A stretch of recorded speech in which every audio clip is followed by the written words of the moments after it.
to imagination universe. Lucy was shocked by the unexpected arrival of Daniel.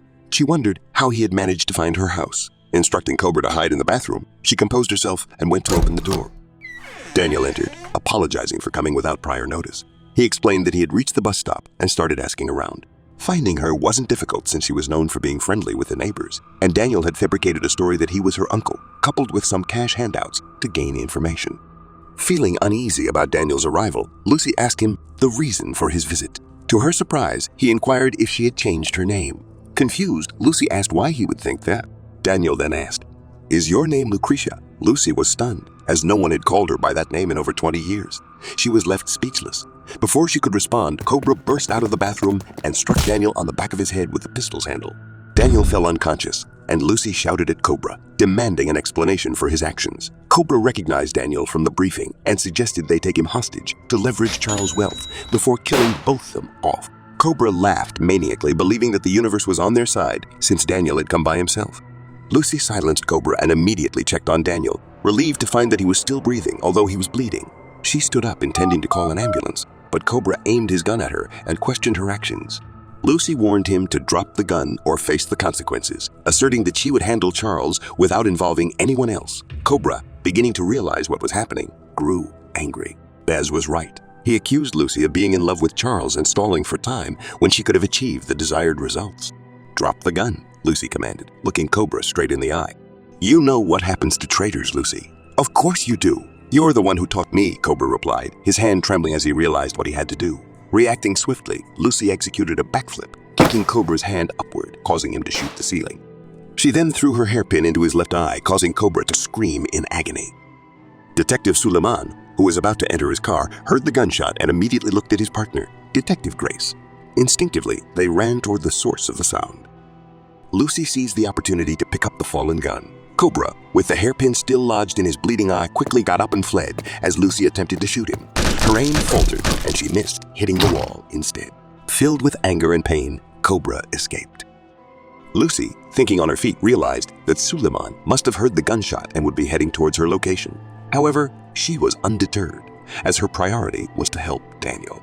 She needed to understand how he knew her birth name. Despite his concussion, Daniel regained consciousness and held onto Lucy's arm as she tried to lift him up. In a confused and dizzy state, he pleaded with Lucy to protect Charles and Lindy before losing consciousness once again. As Lucy continued to aid Daniel, Suleiman and Grace burst into the room with their guns aimed at her, demanding that she drop her weapon and raise her hands in the air. Lucy pleaded with Suleiman and Grace to help Daniel, emphasizing that he had been injured in the head. Suleiman, firm in his orders, commanded her to drop her gun and raise her hands as they approached slowly. Compliance was Lucy's only choice, and she assured them that she was innocent and that someone else was in danger. Suleiman, still advancing, took out a handcuff and stated that she would have to explain everything at the police station. Realizing that time was of the essence and that the detectives were not listening, Lucy swiftly attacked Suleiman as he grabbed her hand, seizing his gun and using him as a shield against Grace, who had her gun pointed at both of them. Pointing the gun at Suleiman's head, Lucy, with a cold and serious tone, demanded that Grace drop her weapon or lose her partner. Suleiman, still in pain and unable to free himself, was at her mercy. Grace followed Lucy's instructions, kicking the gun away as directed. Lucy then instructed Grace to move away from the entrance while she maneuvered with Suleiman. She told Grace to call an ambulance for Daniel, emphasizing that his life must be saved. Backing up towards the door, Lucy lightly struck Suleiman's head before making her escape. Grace wanted to pursue Lucy, but Suleiman stopped her, urging her to call the ambulance for Daniel before it was too late. Meanwhile, Charles was in his office when he received the shocking call about Daniel. Unable to believe what he was hearing, he rushed out of the office, surprising those around him. In haste, he asked Stacy to inform the valet to get his car ready as he headed to the garage. The valet brought his car. Charles was in such a hurry that he didn't realize that the valet wasn't his usual one, who was currently unconscious in his office. As Charles prepared to enter the car, he was struck with an anesthetic injection. Before he could fight back, the effects of the drug took hold, causing him to feel lightheaded and ultimately collapse. Cobra had informed Baz about the situation, leading Baz to devise a plan to impersonate a hospital and inform Charles about Daniel's condition in order to lure him out. The fake valet placed Charles in the car and sped away. The detectives had taken Daniel to the hospital, where they discovered his identity and his place of residence through his ID. Since Daniel's phone was locked, they called his house and informed one of the household staff members about the situation. Suleiman and Grace left an officer to guard Daniel while they went out in search of answers. Lucy, who had been observing the situation, waited until they had left. Breathing heavily, she ran towards the police officer, pretending to be distraught and claiming that she had heard her uncle had been hospitalized. Acting worried and on the verge of tears, Lucy managed to convince the police officer, who did not recognize her, to let her inside. Inside the room, Daniel slowly regained consciousness, waking up to Lucy standing in front of him. Daniel sighed. "So you are an assassin," he said. Lucy, though saddened, maintained her composure and asked, "How do you know my name? Did you know me?" Tears welled up in Daniel's eyes as he began to explain what had truly transpired 20 years ago. Joseph and Victoria Grant were Charles' parents. Joseph, a physicist, worked alongside Basil Mitchell, Benjamin, and Eleanor Anderson, Lucy's parents. Joseph, Benjamin, and Basil were close friends who had met in university and started the company Soul Power, which focused on utilizing solar energy for various applications. Eleanor was brought into the company later by Basil, and she and Benjamin fell in love. This created complications since Basil had secretly harbored feelings for Eleanor, but she chose Benjamin. Basil kept his emotions hidden, but they consumed him, fueling his insecurities. Benjamin and Eleanor got married and had their daughter 12 months after Charles was born. In 2003, Joseph, Benjamin, Basil, and Eleanor made a groundbreaking discovery that held the potential to change the world and their lives. A meteor had fallen to Earth, possessing immense power akin to the sun.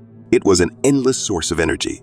The four individuals realized the significance of this discovery, but they had differing visions for its use. Joseph, Benjamin, and Eleanor wanted to utilize it for innovation, to bring about positive change and solve problems.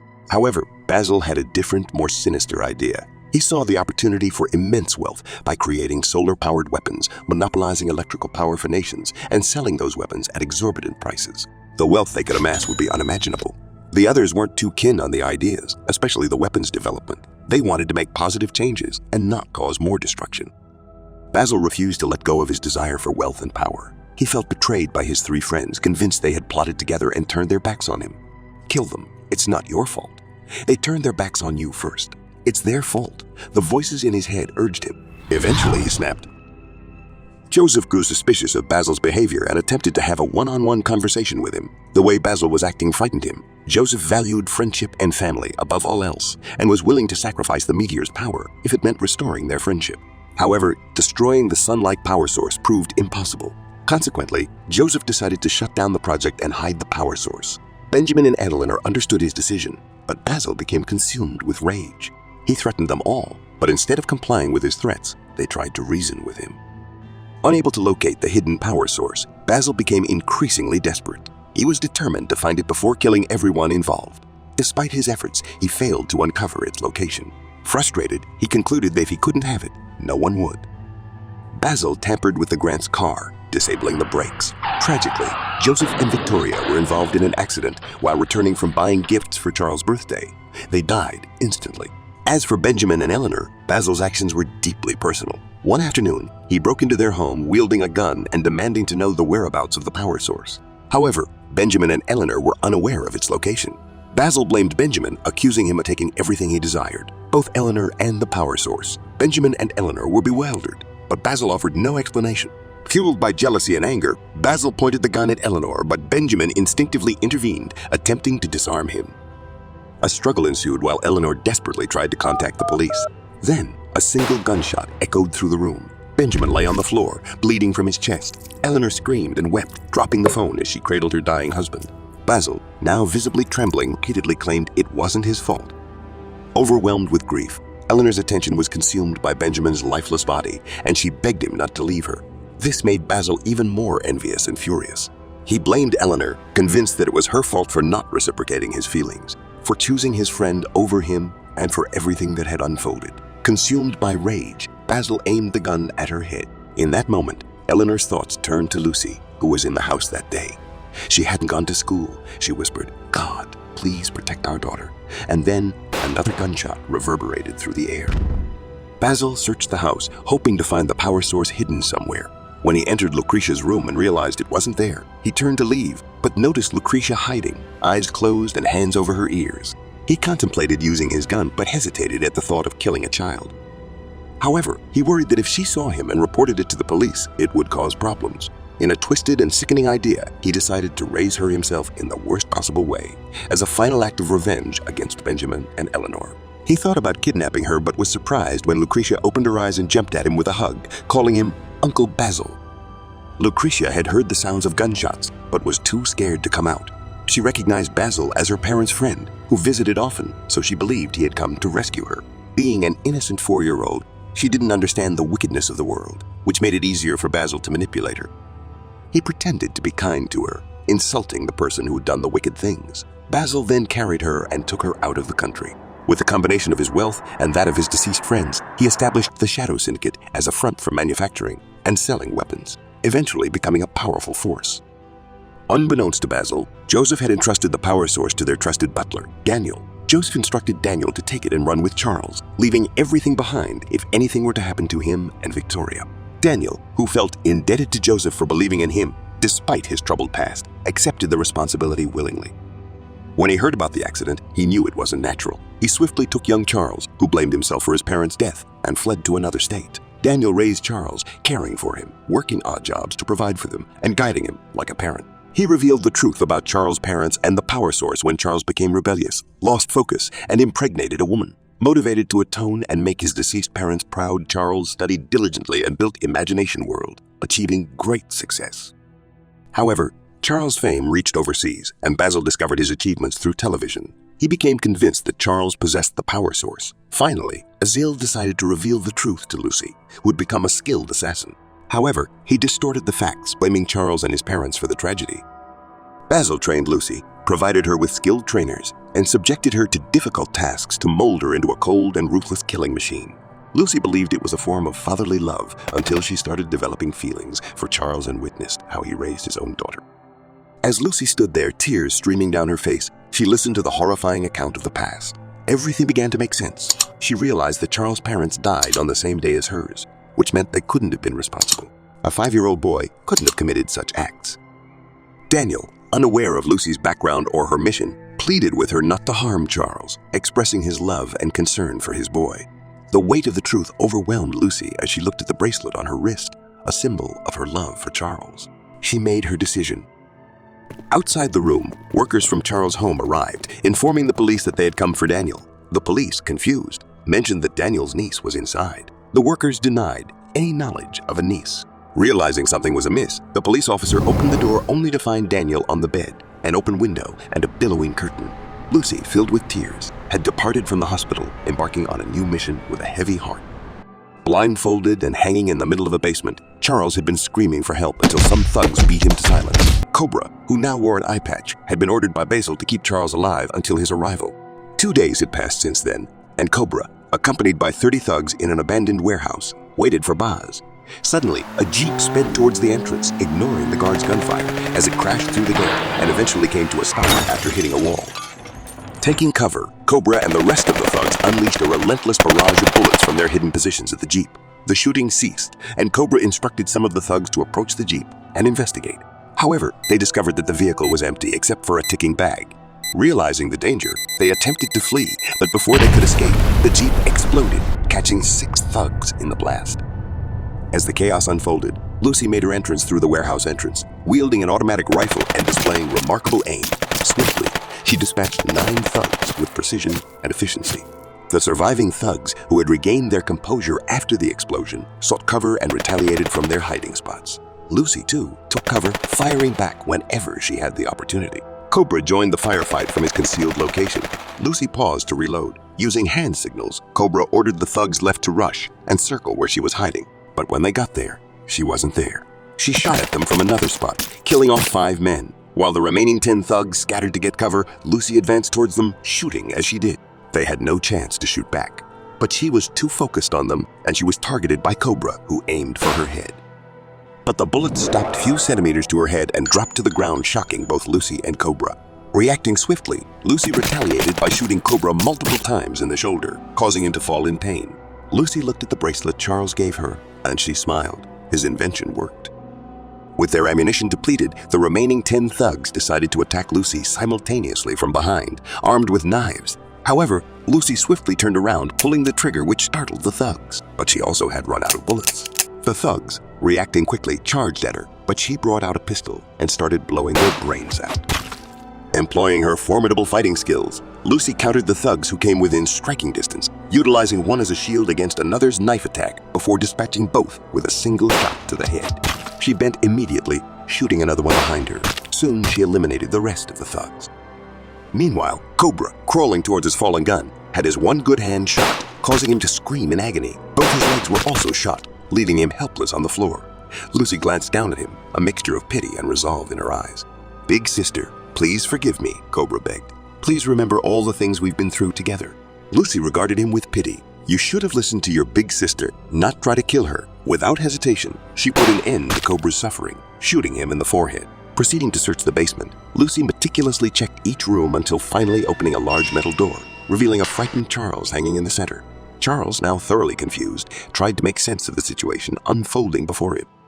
Without time for explanations, Lucy brandished her gun and pointed it at Charles, causing him to close his eyes in fear. The gun fired, shattering the chains that held Charles captive, and he fell to the ground. Lucy rushed to his side, helped him up. "Who are you?" Charles asked. "I'm your girlfriend. Have you forgotten already?" she replied jokingly as she helped him walk. As they made their way out of the warehouse, trouble awaited them. Baz had arrived accompanied by his 10 shadow assassins, the elite force he commanded. Lucy, once part of this group, knew she couldn't take on all 10 assassins and Baz himself. The situation was dire.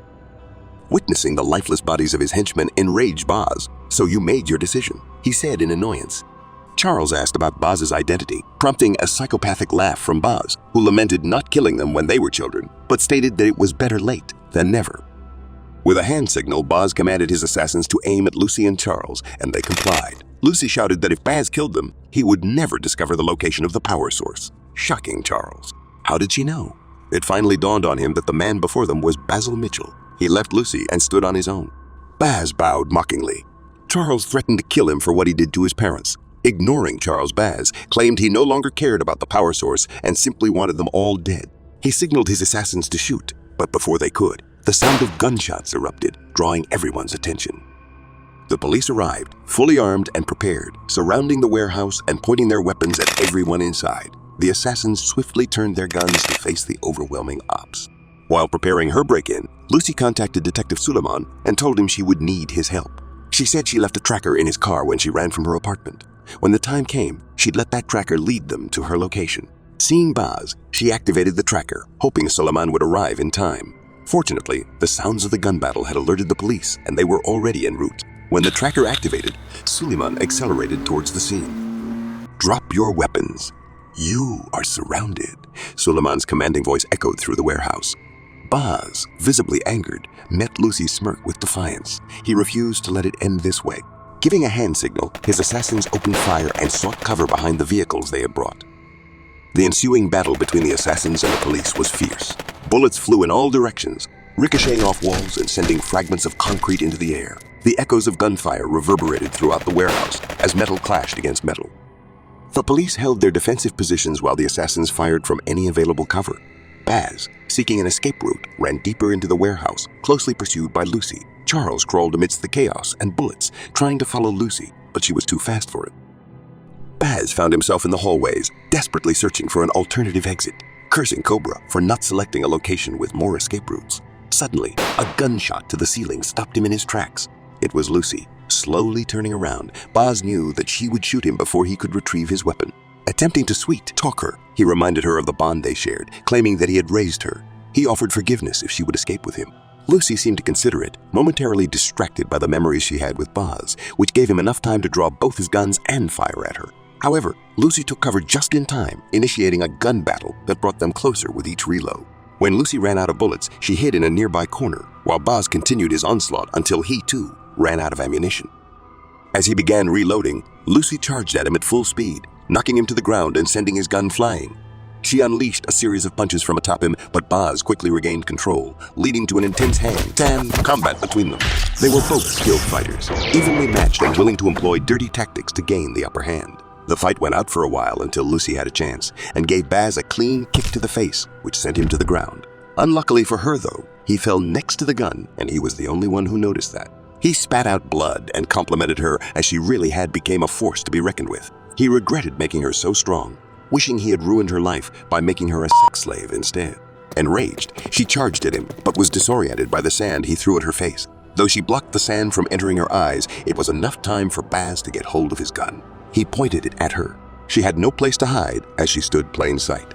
For a second, Baz had second thoughts. He really did mean it when he said he grew a bond with her while raising her. But the thought of her falling for Charles reminded him of her parents and just brought an uncontrollable rage, and he shot her multiple times. Lucy had closed her eyes, accepting her fate, forgetting something important. She was still wearing Charles' bracelet. Baz stood in shock. What sorcery was this? Charles arrived at the perfect time, calling Lucy's name and throwing a gun to her. She caught it, shooting Baz several times on his chest immediately, giving him no chance for a reaction. Baz fell on the floor, bleeding out and gasping for breath. He looked like he wanted to say something to Lucy, but the light faded from his eyes. Charles ran to Lucy and hugged her, thanking her. She was happy but asked why he wasn't angry that she lied to him. She was sent to ruin him and kill him. "You chose to love me instead," he said, and gave her a kiss. But it was short-lived as the police were on their way down. The assassins lost the battle and were all put down. Suleiman, Grace, and the some police were running towards their direction. Charles asked her to run because they'd arrest her. She didn't want to do, but he begged her, telling her to come back when everything died down. He'd wait for her. He gave her another kiss, declared his love for her, and lightly pushed her. She smiled and ran towards a small entrance. She looked back and pointed to the bracelet. "Best invention ever, and oh, I love you too," she said and ran out, leaving Charles smiling hard. Suleiman came, asking his men to search around after seeing only Baz. He inquired about Lucy from Charles, but Charles feigned ignorance. Suleiman knew Charles was lying, but chose not to push further. It had been almost a year since the events unfolded. The case was closed, and the Shadow Syndicate had been dismantled. Charles had successfully launched the AI energy bracelet, which had become very popular. During this time, he hadn't heard from Lucy, but he held on to hope that she would return someday. Daniel and Lindy were doing well, and the incidents they had faced were fading from memory. On a regular day, Charles arrived at his office, greeted by Stacy's welcoming smile. Ben was also there, and they entered together. Suddenly, Ben brought up Charles' upcoming birthday, mentioning that he wouldn't be present but had prepared a gift in advance. Stacy added that Charles' secretary had taken time off due to pregnancy, but a replacement had been arranged. Charles nodded, taking in all the information. As he walked towards his office, his new secretary stood up to greet him. "Good morning, Mr. Charles. I'm Lucretia Anderson, and I'm your new secretary," she said.